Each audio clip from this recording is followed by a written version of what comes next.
A continuación viajamos al centro de la experiencia blindada y llevamos al límite los metales más duros en la cuenta atrás de lo mejor entre los tanques.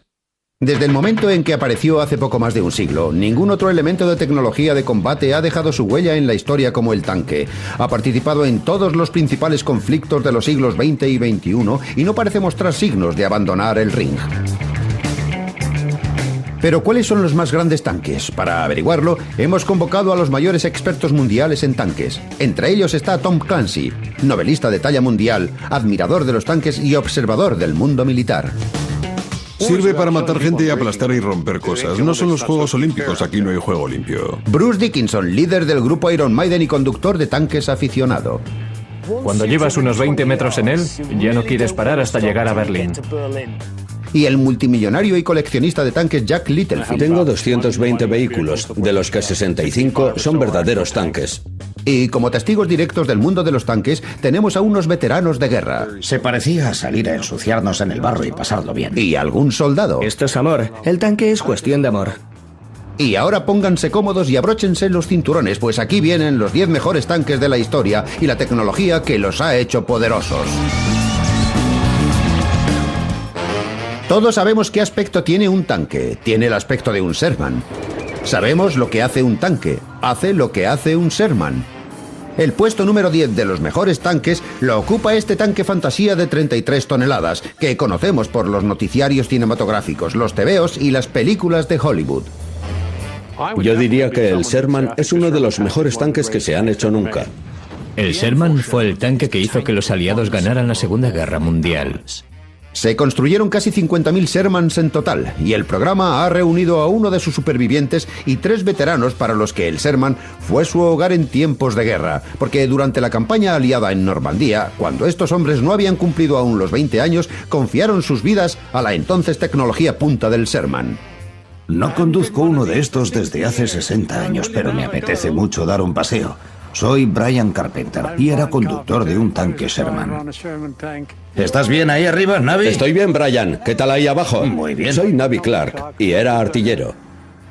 Me llamo Ken Tadd y mandaba uno de estos tanques Sherman. Se significó especialmente en la campaña del desierto en 1942. El norteamericano M4 Sherman llegó a ser un tanque omnipresente entre los aliados. Lo tenían los británicos, los canadienses, los franceses, los rusos y los chinos, y se las arregló para rendir bien en todas partes. Nos impresionaba su tamaño, así como su eficacia, y los cañones funcionaban fantásticamente. Era estupendo, sobre todo el cañón, un 75 milímetros. Mucho más preciso y con un casco mayor, lo que significa que podíamos disparar a animales más grandes. Tenía que tener un buen cañón y también un buen blindaje, pero su característica principal era la movilidad. Tenía que ser capaz de moverse con velocidad en la retaguardia enemiga y explotar esa ventaja. Era muy rápido y fácil de conducir, y andaba estupendamente, casi tan bien como en un coche actual. No es extraño que el Sherman se condujera como un coche, pues fue construido por la poderosa industria automovilística norteamericana. El diseño del tanque Sherman tuvo en cuenta desde el principio sus posibilidades de producción. Los aliados pensaron que podríamos fabricar el eje en serie, así que los fabricaron empresas como Baldwin Locomotive, Works, General Motors, Pacific Car o Foundry. Se produjeron en enormes cantidades. Por cada tanque que los alemanes fabricaban, los norteamericanos hacían 10 Shermans. El diseño del Sherman era el de un tanque universal que podía ser utilizado por un ejército formado en gran medida por ciudadanos corrientes. Tenía que ser manejado por alguien que sabía conducir un tractor o una camioneta. Y nadie más novato en esto que Brian Carpenter, que era estudiante universitario antes de ponerse a conducir un tanque. Me vi con las palancas de dirección entre las piernas y había un pedal de embrague y el del acelerador. Y las palancas de dirección, naturalmente, actuaban como freno. La estandarización es la clave. Estos tanques solo se diferencian en el motor. Este y otros como este tenían 9 cilindros y un radiador enfriado con aire. Era, de hecho, un motor de avión. Yo no pensaba que un motor así podría servir para un vehículo tan lento como un tanque, pero por supuesto llevaba marchas mucho más cortas y menos veloces. En la marcha más baja no sobrepasaba los 4 kilómetros por hora. Y en la más alta, en la quinta, apenas llegaba a 35. Eso, por supuesto, en una carretera lisa y llana. En cuanto hubiera una ligera cuesta, no llegaría a eso.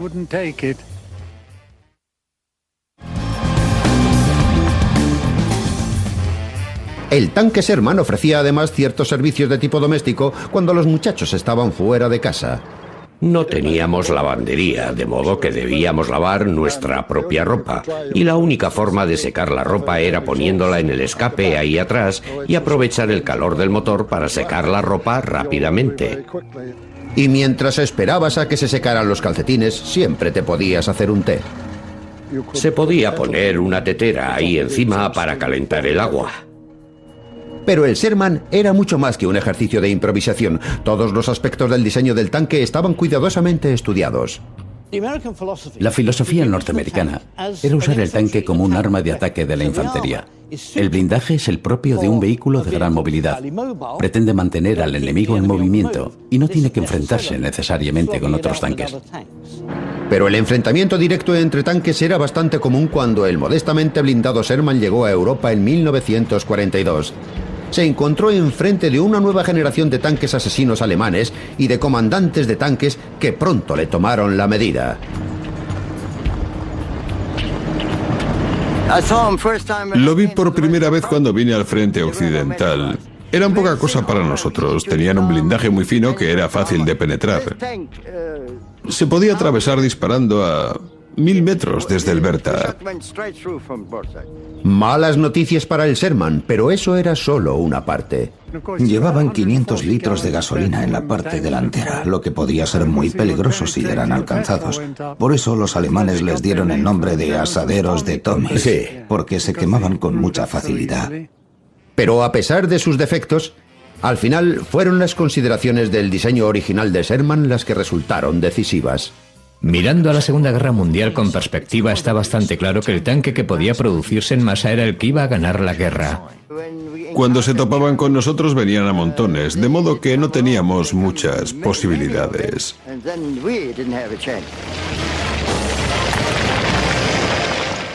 Oh, fantástico. Nunca pensé que volvería a hacerlo. Es el arte del compromiso el que hace o destruye los tanques, y los restantes 9 más grandes tuvieron que tomar decisiones muy duras. A continuación, el tanque de diseño que saltó directamente de la mesa de delineación a las selvas del sureste asiático. El tanque Sheridan se construyó para que pudiera ser transportado por aire. Un tanque ligero de fin de semana para ir a cualquier lugar. Número 9. El sueño de los diseñadores había sido desarrollar un tanque ligero y fácil de transportar, pero que tuviera el poder de fuego necesario en una gran batalla de tanques. El vehículo era único en ese aspecto. Tenía mayor poder de fuego que cualquier otro que pudiera lanzarse desde un avión. El avión de transporte vuela sobre el suelo a más de 150 por hora y a unos 50 metros de altura. Se abre para dejar caer el tanque de su interior. Es algo que da miedo ver. Esta máquina que se lanzaba en una lejana parte del mundo para luchar, digamos en una guerra colonial, se enmarca en el contexto de los Estados Unidos de los 70 y no se entiende sin Vietnam. Yo era miembro de la unidad de caballería, rastreo y destrucción. Salíamos y no regresábamos.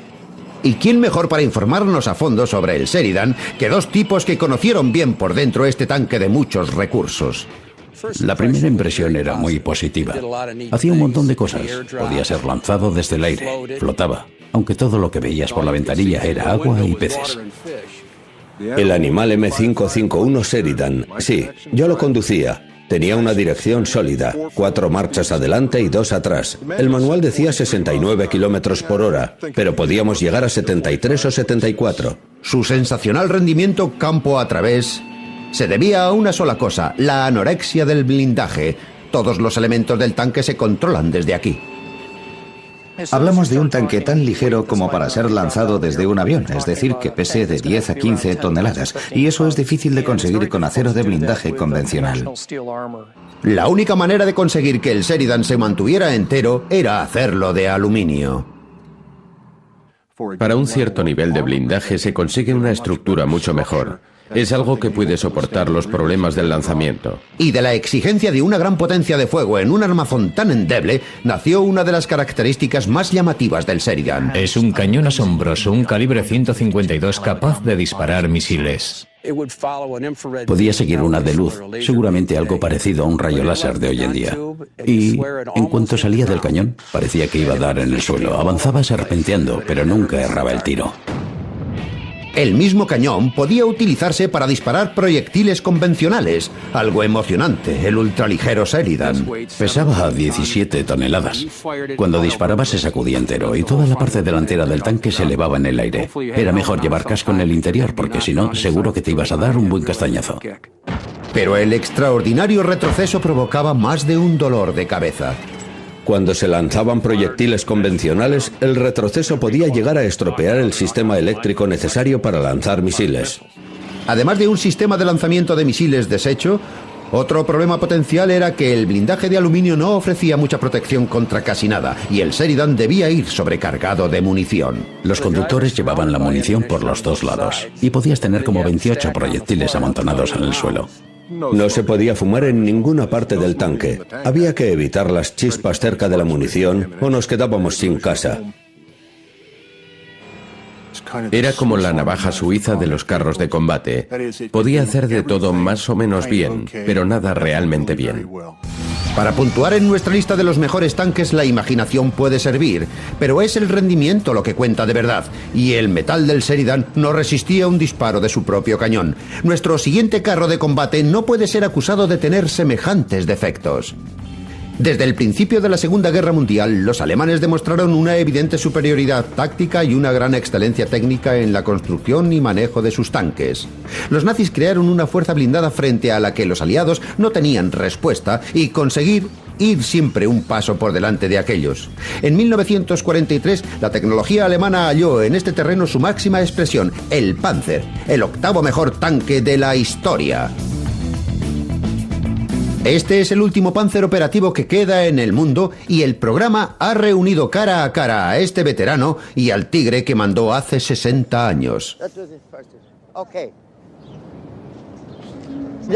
Este tanque se conserva en perfectas condiciones. No podía estar mejor. Puedo oírlo y olerlo. Es muy emocionante, mucho.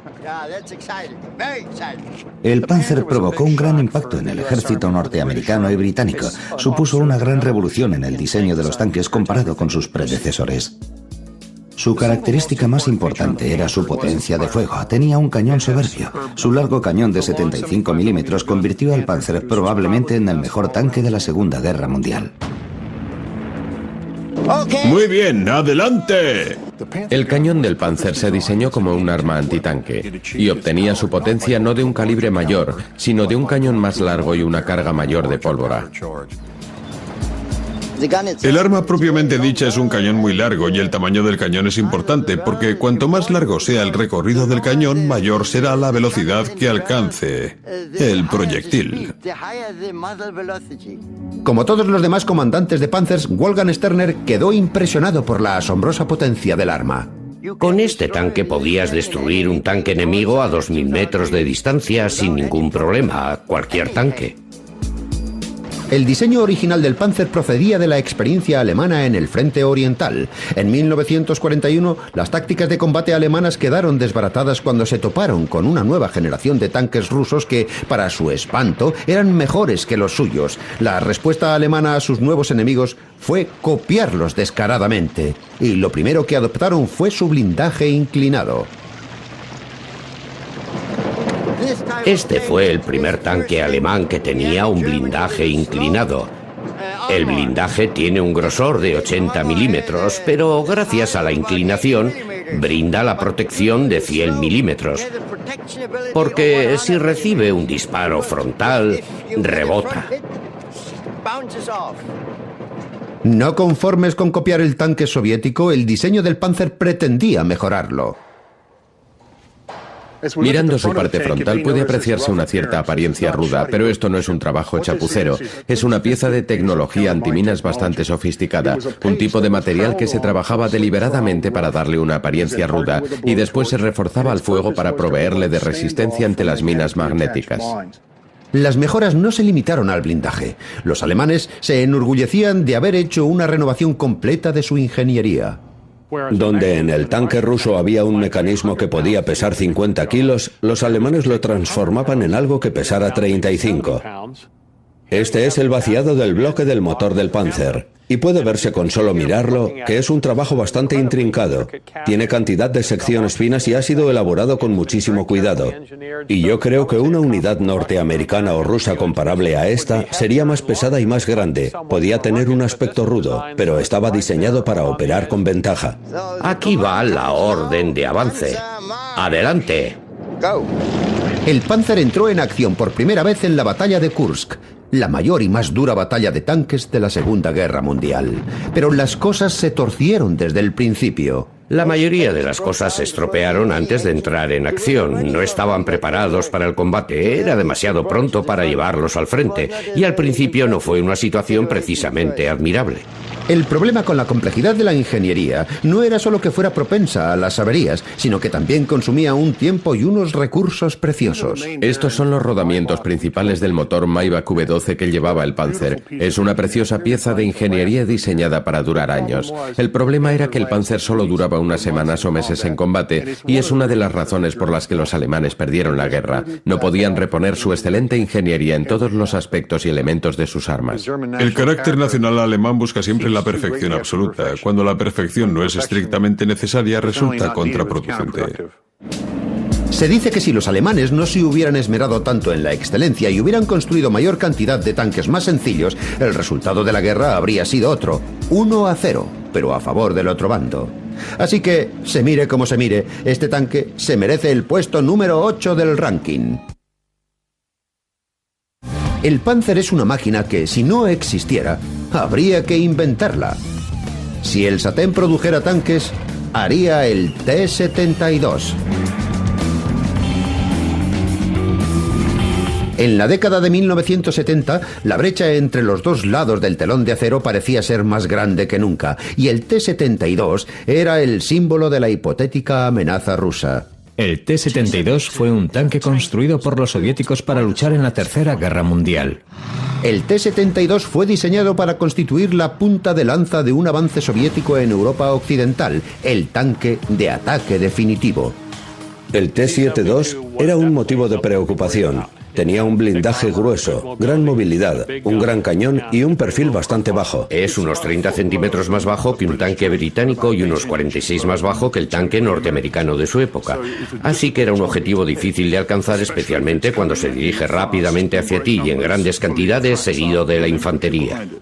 Eso suena muy emocionante. Si miras al 772 verás que es ancho y achaparrado y que tiene un gran cañón, y que cuando lo estás conduciendo te sientes realmente agresivo, con ganas de seguir adelante. Te sientes parte de él y es divertido conducir. La mayor sorpresa del TT2 fue realmente su arma. Era un cañón calibre 125 milímetros que nos habría causado muchos problemas. El cañón soviético era 5 milímetros más ancho que los occidentales, lo que permitía usar mayores obuses y mayor capacidad de penetración. Pero el elemento revolucionario era que el cañón se cargaba por medio de un sistema de carga automática. El gran bulto verde es la parte trasera del cañón. Hace pareja con un autocargador. Bien, la munición sale de este par de portezuelas del suelo que se levantan hasta aquí. La culata sale de la parte trasera de la torreta y golpea aquí. Teniendo un cargador automático, no hace falta una persona cargando. Con eso puedes reducir el tamaño del tanque y convertirlo en un objetivo más difícil de alcanzar. Eliminar un miembro de la tripulación reduce el peso del tanque en alrededor de 12 toneladas, pues el peso del blindaje depende de los miembros que ha de proteger. Esto aumenta la velocidad y maniobrabilidad del tanque, pero el T-72 iba más allá. Reducía considerablemente el espacio interior, de modo que hasta la tripulación que quedaba debía ser especialmente seleccionada. Si no eras más bajo de 1,66, algo así, y mi mujer no es más alta, no entrabas en el T-72. Había que ser muy pequeño. El T-72 parecía encajar perfectamente con el estereotipo occidental del tanque soviético. Una brutal y eficiente máquina asesina. Pero, ¿era realmente el T-72 lo que se suponía que era? Los agentes de inteligencia estaban aterrorizados, veían esta pieza de ingeniería soviética y pensaban, Dios mío, los rusos por fin lo han conseguido, es la cosa más mortífera que ha pisado un campo de batalla, estamos perdidos y tenemos que enfrentarnos a ella. Pero eso pasó pronto porque descubrimos que era una trampa mortal, como todo lo que construían los rusos. Para empezar, el cargador automático tenía problemas. Tenía la mala costumbre de cargar con prendas de ropa al cañón.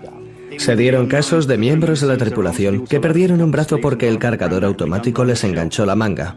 Pero había algo mucho peor. El T-72 tenía su munición a la vista, lo que significaba que si se podía alcanzar de manera adecuada, podía hacerse volar todo el tanque. Es una máquina mortal para la propia tripulación. El hecho de que la tripulación de los T-72 temieran al tanque tanto como el Pentágono cuenta de manera negativa en nuestra lista, de modo que se queda en el puesto número 7. Mientras la búsqueda de la destrucción mutua hacía desgraciados a todos a ambos lados del telón de acero, los amables suecos intentaron hallar el modo de transformar la imagen del tanque, convirtiéndolo en un instrumento de paz. El irrepetible tanque S ocupa nuestro 6º lugar. La opción pacifista. Cuando el mundo militar vio por primera vez el tanque S, todo el mundo se quedó asombrado. Creo que el tanque S dejó pasmado a todo el mundo. Era un tanque muy poco convencional, y eso dejó a la gente con la boca abierta, al menos hasta que llegaron a acostumbrarse. El tanque S es una de las ideas más estúpidas que han surgido en los últimos 50 años. Nos obligó a replantearnos qué es un tanque y cuál es su esencia. Por su ausencia de torreta y su valla protectora, su doble motor y el hecho de ir vestido con traje de baño, el tanque S era absolutamente único y su audacia sorprendió incluso a los propios suecos. Me quedé impresionado la primera vez que lo vi porque nunca había visto un tanque como ese. Fui el primer soldado del ejército sueco que montó en un tanque S en 1962. Lo mejor de lo mejor ha ido a Suecia para averiguar en qué consistió todo este revuelo. Hay que recordar que Suecia es un país neutral, atrapado entre el Pacto de Varsovia por un lado y la OTAN por el otro. Así que necesita presentar una defensa sólida para que nadie pueda invadirlo. Creo que el tanque S fue diseñado para enfrentarse a un ataque de Rusia, que procedería del norte y atravesaría Suecia. Hasta para el observador más despistado, el tanque S tiene una característica muy llamativa. No tiene torreta. Estaba pensado para luchar en territorio boscoso. Los estrechos caminos forestales limitan las posibilidades de desarrollo de la máquina. Casi no había espacio ni para mover el cañón hacia los lados, de modo que lo primero que decidieron los suecos fue eliminar la torreta.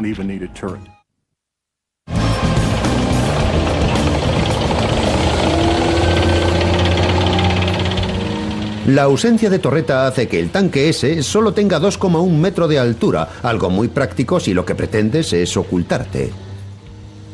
El tanque S podía incluso hacer un agujero en la tierra para esconderse, de modo que prácticamente lo único que quede a la vista es el cañón. Fue diseñado para disparar y esconderse.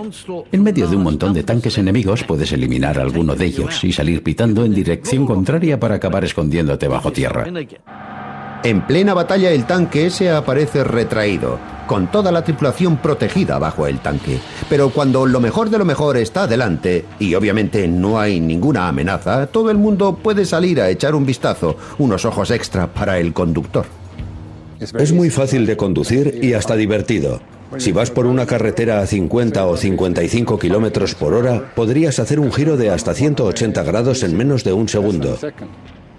Si eres lo suficientemente bueno.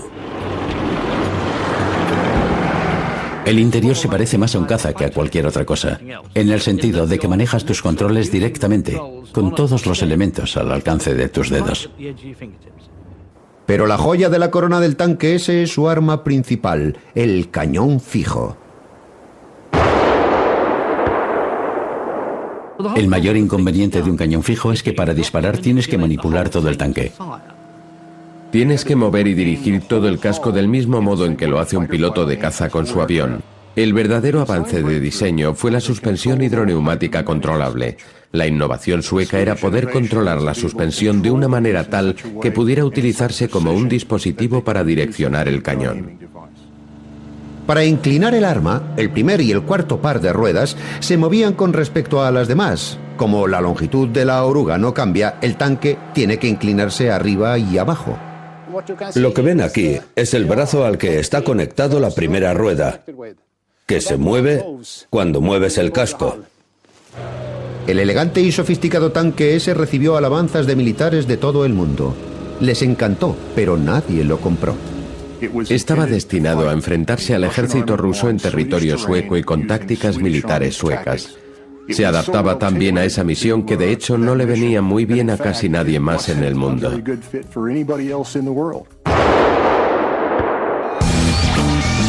Nuestros 5 primeros tanques estaban pensados para batallas a gran escala, pero si sus intenciones son más modestas, ¿qué tanque le dará el mayor servicio por su dinero? El Centurión, el quinto mejor de la historia. Entró en acción en los últimos días de la Segunda Guerra Mundial. El Centurión es el tanque de batalla que más ha perdurado en servicio. Y es el favorito de los ejércitos y las guerras de bajo presupuesto. Desde principios de los 50 hasta el final del siglo, se le ha visto por ahí en alguna guerra. Fue el mejor tanque del mundo durante 15 años. El coronel John Gilman ha pasado toda su carrera en el corazón del desarrollo de los tanques británicos, y el Centurión fue su primer amor. Cuando me incorporé a mi regimiento en 1968, mi primer vehículo fue un Centurión Mark 62 muy parecido a este de aquí, y recorrimos con él 5.600 kilómetros, lo que es una distancia verdaderamente considerable. Y el coronel Gilman sabe mejor que nadie que la clave del éxito de cualquier tanque es el mantenimiento en el campo de batalla. La propia tripulación puede mantener en funcionamiento este vehículo en batalla, pues el aparato se diseñó desde el punto de vista de los tripulantes para que pudieran arreglarlo con 2 llaves. Una es esta diminuta llave inglesa y la otra es mucho mayor, que servía para hacer los ajustes de la parte delantera. Con estas dos no te hacía falta ninguna otra llave. Y el enfoque lleno de sentido común del Centurión se aplicó también a un método único de apuntar al blanco. La ametralladora de alcance es muy ingeniosa. Está unida al cañón principal, de modo que el artillero solo tiene que disparar 3 veces con la ametralladora. Cuando uno de esos disparos da en el blanco, este es identificado por el cañón principal, que entonces hace su tiro. Pero como era más difícil de maniobrar que una mula y tenía una autonomía de solo 72 kilómetros por cada depósito de fuel, el Centurión se queda solo en el puesto número 5.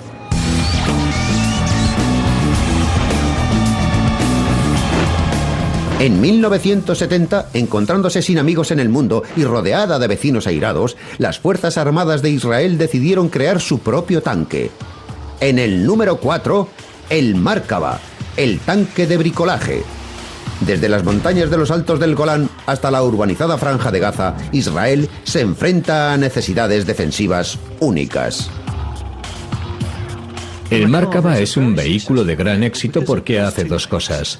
Puede batirse en la lucha urbana de corta distancia, pero también puede cumplir la función tradicional del tanque de lucha en campo abierto. El Markava es una criatura de Israel. Normalmente, cuando se diseña un tanque, hay que llegar a un compromiso entre potencia de fuego, blindaje y maniobrabilidad. En nuestro caso, la protección del blindaje y la supervivencia son lo más importante. La supervivencia es una cuestión clave en un país con una población menor que la de Londres y un servicio militar obligatorio tanto para hombres como para mujeres. Me llamo Elinor Kushina. Soy instructora de tanques en la Escuela de las Fuerzas Armadas. Enseño a los soldados cómo manejarlos. Esta es mi parte favorita del tanque, la unidad de tracción, la zona del motor y la transmisión, que se encuentran juntas en la parte delantera. Por eso el tanque se llama Markava, que en hebreo significa cuadriga, y es como si llevara caballos delante, que eran la fuerza de tracción de la cuadriga. Igualmente el motor y la transmisión son la fuerza de tracción del tanque. Si un proyectil alcanzara el tanque, daría en la unidad de tracción y no en las personas que van en él. El conductor que se sienta aquí se mueve hacia un lado. No conviene sentarse en el medio donde te puede alcanzar un disparo. Es mejor en el lado. Ahí estoy a cubierto de los proyectiles que podrían alcanzarme. Cuando conduzco un tanque tengo todo el desierto para mí. Es una sensación maravillosa. Se puede ir muy rápido con él, a pesar de que es un monstruo muy poderoso. Una de las cosas que hace que el Markava sea especial es su continuo estado de evolución, adaptándose a las también insólitas necesidades del ejército israelí. En función de nuestra experiencia, hemos hecho muchas pequeñas innovaciones para que la suspensión del tanque pueda adaptarse especialmente a los saltos del Golán, que es una zona muy pedregosa. El amortiguador espiral del Markava aumenta su eficacia permitiendo que los amortiguadores se separen completamente del eje de la rueda cuando se topa con un bache especialmente grande. El eje de la rueda no está conectado de manera fija al amortiguador. Cuando baja, por efecto de la gravedad, se desconecta. El tanque cae libremente sobre el brazo de suspensión, lo que aumenta la comodidad de la conducción del viaje. El tanque se desarrolló prácticamente en una situación de combate, algo bastante excepcional. Las lecciones aprendidas en el campo de batalla se van aplicando en el diseño del tanque.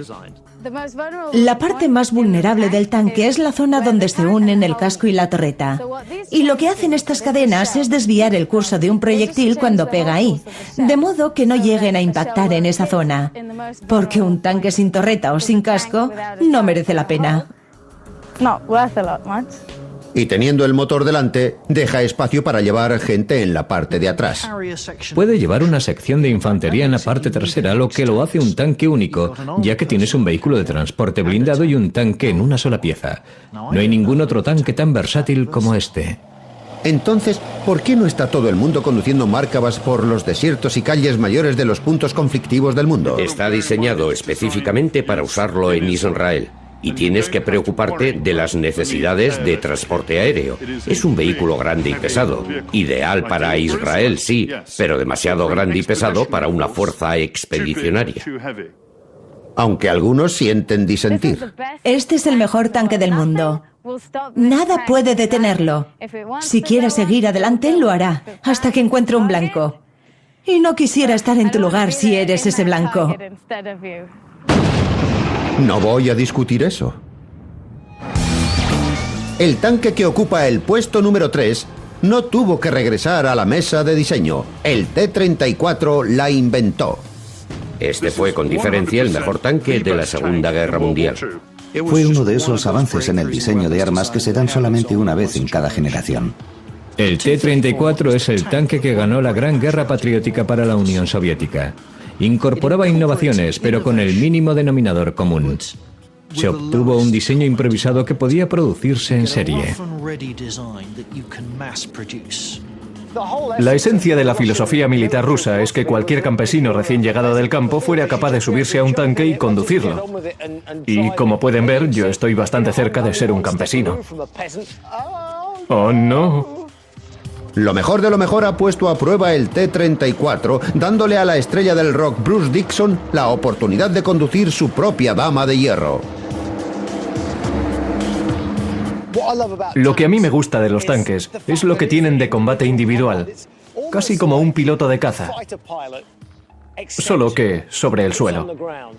Las fantásticas cualidades del T-34 empiezan con su forma característica. El T-34 inventó el blindaje inclinado, lo que afectó también a otros elementos del diseño.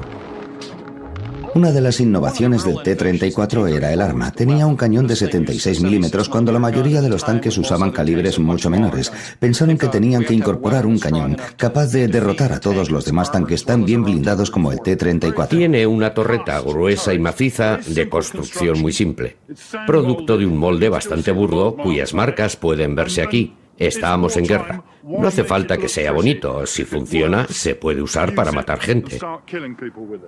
Las extraordinarias cualidades del T-34 se pusieron a prueba en 1941, cuando Alemania avanzó hacia el este.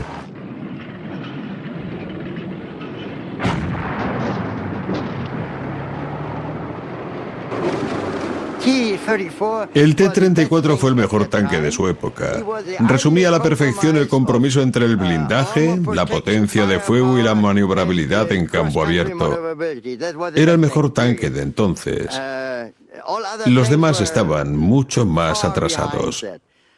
Tenía un motor diésel de 12 cilindros, un antiguo motor de avión de la Primera Guerra Mundial. 6 cilindros a la izquierda y 6 a la derecha, y la bomba de inyección en el centro. Muy simple, muy ligero y con un mantenimiento muy sencillo. Se empezaron a fabricar en la década de 1920 y se han hecho prácticamente hasta el día de hoy. Yo diría que, de todos los vehículos de este tipo que he conducido, es el más divertido. Y el más asqueroso. Que es realmente lo mismo. El T-34 convirtió a Rusia de una economía agrícola en un superpoder. Un tanque capaz de hacer eso merece cierto respeto. El T-34, el tercer mejor tanque de la historia. El segundo tanque de nuestra lista tiene tantas campanillas que ningún otro tanque en su sano juicio se atrevería a luchar con él. El Abrams tiene que salir a buscar pelea. En el número 2. El tanque es grande y muy bien blindado. Es terriblemente rápido y tiene un cañón increíble. Es una asombrosa pieza de tecnología. Da miedo pensar cuánta diferencia había entre este tanque y los demás de hace una generación. Un solo Abrams puede enfrentarse a uno o más de otros tanques en el campo de batalla y vencerlos. El M1 Abrams es el Rolls-Royce de los tanques modernos. Y los norteamericanos lo han usado ya en varias guerras. Me alcanzaron en el lado, por delante y por detrás. En esta zona concreta es donde me dieron. Nos dirigíamos al centro de Bagdad, sabiendo que nos podían disparar desde arriba. Nos dispararon con ametralladoras y misiles lanzagranadas. Estos últimos están diseñados para destruir los vehículos. Los misiles lanzagranadas son armas terriblemente destructivas, capaces de perforar un blindaje de hasta 75 centímetros de acero. Pero el tanque Abrams está cubierto de una nueva generación de blindaje laminado, ligero y más capaz de resistir los misiles lanzagranadas. Su composición altamente secreta salvó la vida de la teniente Montgomery. El primer impacto se produjo en esta zona de aquí. Explotó. Arrancó mi ametralladora del calibre 50 y toda la munición que yo había almacenado aquí.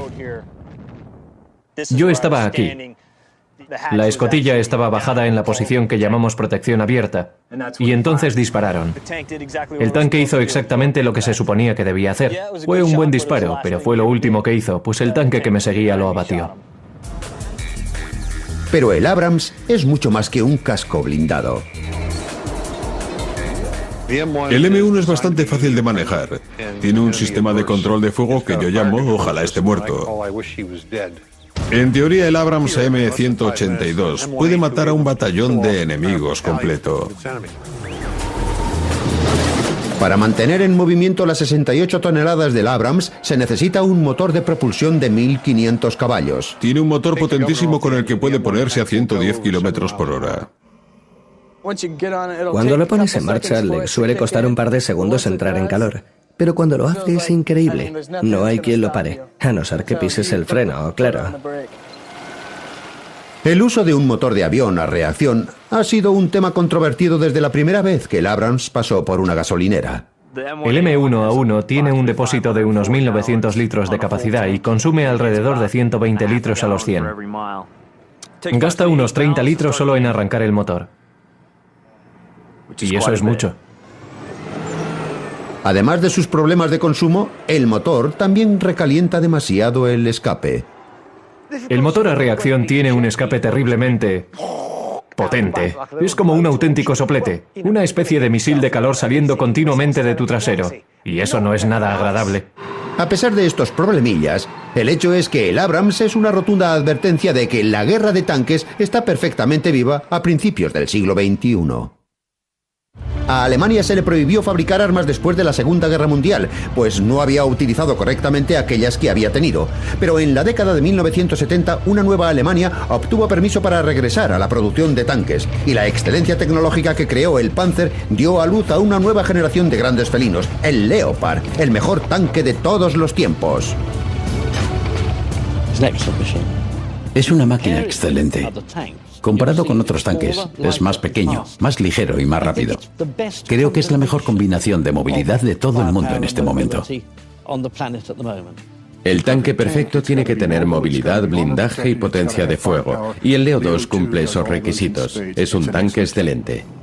Tal vez sea un producto alemán, pero el Leopard 2 es una afirmación de la identidad europea. Es una combinación de lo mejor, la mejor potencia de fuego, el mejor blindaje y la mejor movilidad del mundo hoy en día. El Leopard 2 es un serio competidor en la carrera de los mejores tanques. No es solo un competidor. El Leopard es el tanque más grande de todos los tiempos y aquí en Suecia 280 Leopards patrullan las zonas rurales y boscosas. Tras el fracaso del tanque S, los suecos dejaron de producir su propio tanque y salieron de compras para adquirir un sustituto. El Leopard alemán batió a todos sus competidores. ¿Dejaría usted que su hijo de 18 años lo sacara del garaje? Mi nombre es Johnson, soy el conductor. Soy el capitán, mi nombre es Christian Johnson. Mi nombre es Chase Kelly, soy artillero. Mi nombre es Joseph Rosen, soy el cargador de este tanque y el jefe. Lo mejor de lo mejor sigue a estos reclutas del ejército sueco en sus maniobras de 11 días durante las que conocerán la tecnología punta del Leopard. Hace 6 meses dejaron sus casas para hacer el servicio militar y probablemente nunca han conducido un tanque hasta ahora. Han cambiado el Volvo familiar por esta máquina asesina de 62 toneladas y es la extraordinaria facilidad de manejo del Leopard lo que permite a estos jóvenes cruzar la tundra con confianza. Aquí no hay palancas de dirección y cajas de cambios complicadas. Es casi como conducir un coche, aunque algo más pesado. Hoy vamos a conducir como locos. El volante parece un volante corriente de coche y el asiento es muy cómodo, como el de un coche deportivo. Tiene un compartimento muy simple, muy parecido al de un coche. El pedal grande del medio es el del freno. Puedes hacer frenar 62 toneladas y media en unos 9 metros. Vamos a conducir el tanque hasta llevarlo al límite. Me siento confiado con este tanque. El propósito es convertirlos en cazadores y sentirlo de verdad. El extraordinario rendimiento del Leopard está en relación con su radical diseño de módulos. De hecho, es una gran combinación de piezas sueltas, todas ellas fácilmente reemplazables. Y como con tu Mercedes, cuando algo se avería, no tienes que coger la llave inglesa, sino el teclado. Para el mantenimiento usamos un teclado. Lo conecto a los diferentes módulos y los pruebo individualmente.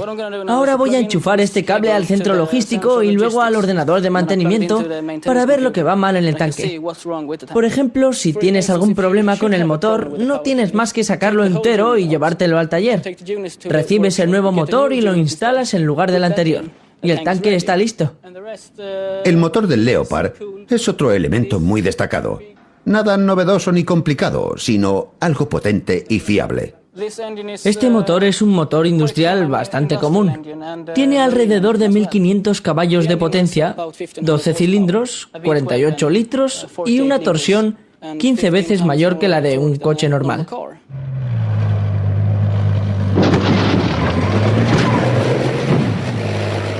Si les preocupa que tratar al Leopard como un patín gigantesco puede cargárselo, dejen de preocuparse. El Leopard es uno de los pocos tanques del mundo que viene con garantía del fabricante. Si la fábrica supervisa el mantenimiento, puede hacer tranquilamente 14.000 kilómetros, lo cual, tratándose de un tanque, es mucho. Para evitar que los reclutas choquen unos con otros, los suecos utilizan un sistema de control de mando de tanques de tecnología punta. Y yo me desplazo por este mapa. Por supuesto, puedo centrarlo en mi propio tanque o en el de algún otro. No hay ningún problema. Son innovaciones como esta las que hacen que el Leopard destaque entre los demás tanques, porque manteniendo la mayor parte de la información en las pantallas y fuera del sistema de radio, pueden centrar la comunicación por radio en lo verdaderamente importante. Ahora casi el 100% de la comunicación por radio versa sobre el enemigo. Y así debe ser, pues nuestro trabajo es encontrar al enemigo y matarlo. Eso sí que es lenguaje guerrero. Lo mejor de lo mejor ha decidido que es hora de poner a prueba el inigualable Leopard compitiendo con otro campeón local, un Volvo, y lo harán en un peligroso slalom de 400 metros.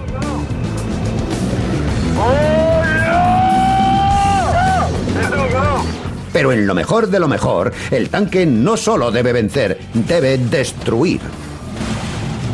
Ahí los tienen. Los mejores 10 tanques de la historia, cada uno con su propio y único carácter, pero con un sombrío objetivo común. Desde el momento en que penetró en tierra de nadie, la caballería de hierro moldeó la guerra mecanizada a su imagen y semejanza, hasta el punto de convertir su propia imagen en el rostro de la guerra. Así que conviene temerlos, y mucho.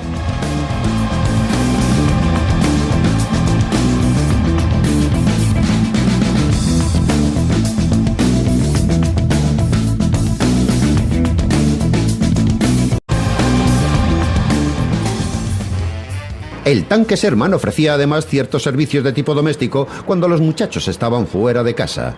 No teníamos lavandería, de modo que debíamos lavar nuestra propia ropa. Y la única forma de secar la ropa era poniéndola en el escape ahí atrás y aprovechar el calor del motor para secar la ropa rápidamente. Y mientras esperabas a que se secaran los calcetines, siempre te podías hacer un té. Se podía poner una tetera ahí encima para calentar el agua. Pero el Sherman era mucho más que un ejercicio de improvisación. Todos los aspectos del diseño del tanque estaban cuidadosamente estudiados. La filosofía norteamericana era usar el tanque como un arma de ataque de la infantería. El blindaje es el propio de un vehículo de gran movilidad. Pretende mantener al enemigo en movimiento y no tiene que enfrentarse necesariamente con otros tanques. Pero el enfrentamiento directo entre tanques era bastante común cuando el modestamente blindado Sherman llegó a Europa en 1942. Se encontró enfrente de una nueva generación de tanques asesinos alemanes y de comandantes de tanques que pronto le tomaron la medida. Lo vi por primera vez cuando vine al frente occidental. Eran poca cosa para nosotros, tenían un blindaje muy fino que era fácil de penetrar. Se podía atravesar disparando a 1000 metros desde el Bertha. Malas noticias para el Sherman, pero eso era solo una parte. Llevaban 500 litros de gasolina en la parte delantera, lo que podía ser muy peligroso si eran alcanzados. Por eso los alemanes les dieron el nombre de asaderos de Tommy, porque se quemaban con mucha facilidad. Pero a pesar de sus defectos, al final fueron las consideraciones del diseño original de Sherman las que resultaron decisivas. Mirando a la Segunda Guerra Mundial con perspectiva, está bastante claro que el tanque que podía producirse en masa era el que iba a ganar la guerra. Cuando se topaban con nosotros venían a montones, de modo que no teníamos muchas posibilidades.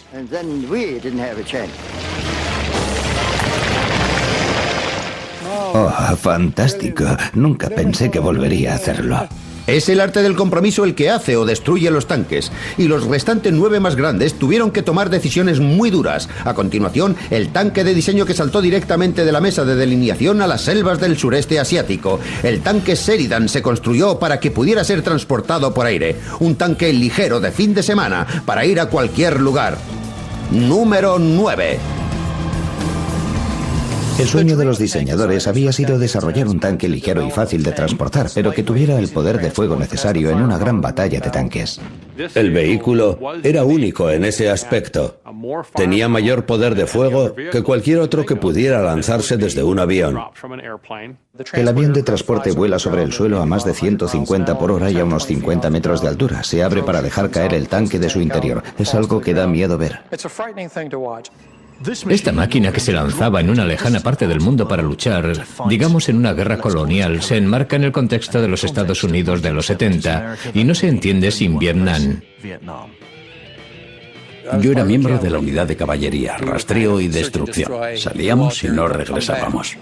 ¿Y quién mejor para informarnos a fondo sobre el Sheridan que dos tipos que conocieron bien por dentro este tan rápido y fácil de conducir? Y andaba estupendamente, casi tan bien como en un coche actual. No es extraño que el Sherman se condujera como un coche, pues fue construido por la poderosa industria automovilística norteamericana. El diseño del tanque Sherman tuvo en cuenta desde el principio sus posibilidades de producción. Los aliados pensaron que podríamos fabricar el eje en serie, así que los fabricaron empresas como Baldwin Locomotive, Works, General Motors, Pacific Car o Foundry. Se produjeron en enormes cantidades. Por cada tanque que los alemanes fabricaban, los norteamericanos hacían 10 Shermans. El diseño del Sherman era el de un tanque universal que podía ser utilizado por un ejército formado en gran medida por ciudadanos corrientes. Tenía que ser manejado por alguien que sabía conducir un tractor o una camioneta.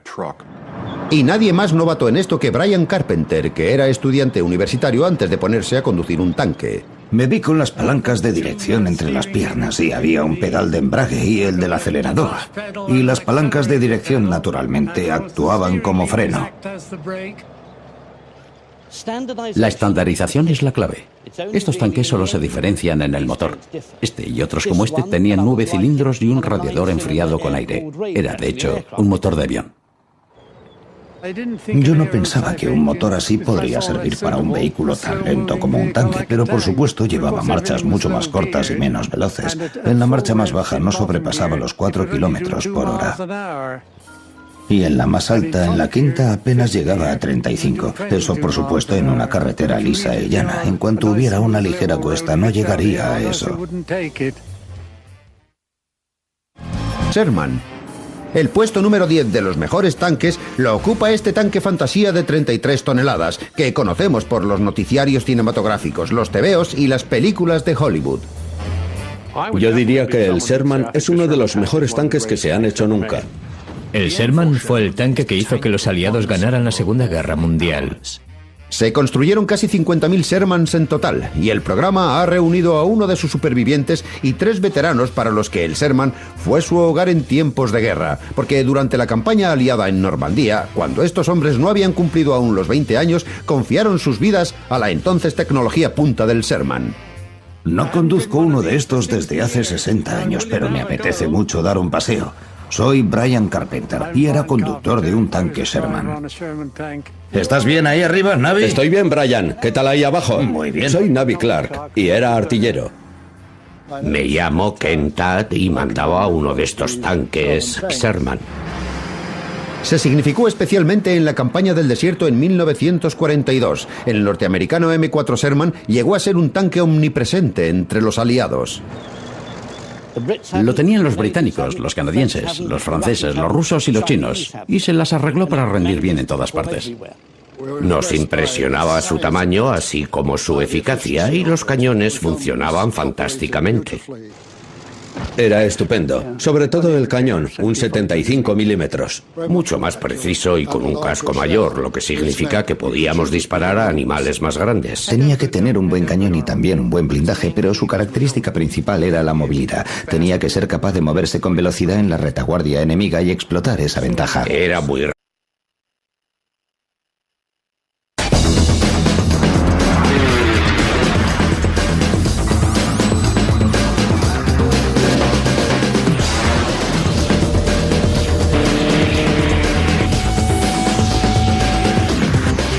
A continuación viajamos al centro de la experiencia blindada y llevamos al límite los metales más duros en la cuenta atrás de lo mejor entre los tanques. Desde el momento en que apareció hace poco más de un siglo, ningún otro elemento de tecnología de combate ha dejado su huella en la historia como el tanque.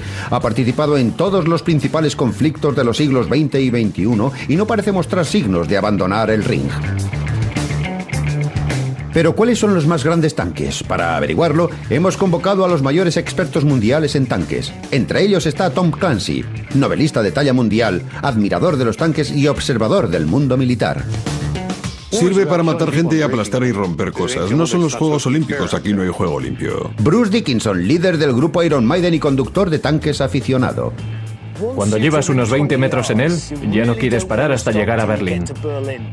Y el multimillonario y coleccionista de tanques Jack Littlefield. Tengo 220 vehículos, de los que 65 son verdaderos tanques. Y como testigos directos del mundo de los tanques, tenemos a unos veteranos de guerra. Se parecía a salir a ensuciarnos en el barro y pasarlo bien. Y algún soldado. Esto es amor. El tanque es cuestión de amor. Y ahora pónganse cómodos y abróchense los cinturones, pues aquí vienen los 10 mejores tanques de la historia y la tecnología que los ha hecho poderosos.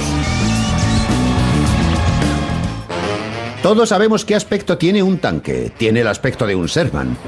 Sabemos lo que hace un tanque. Hace lo que hace un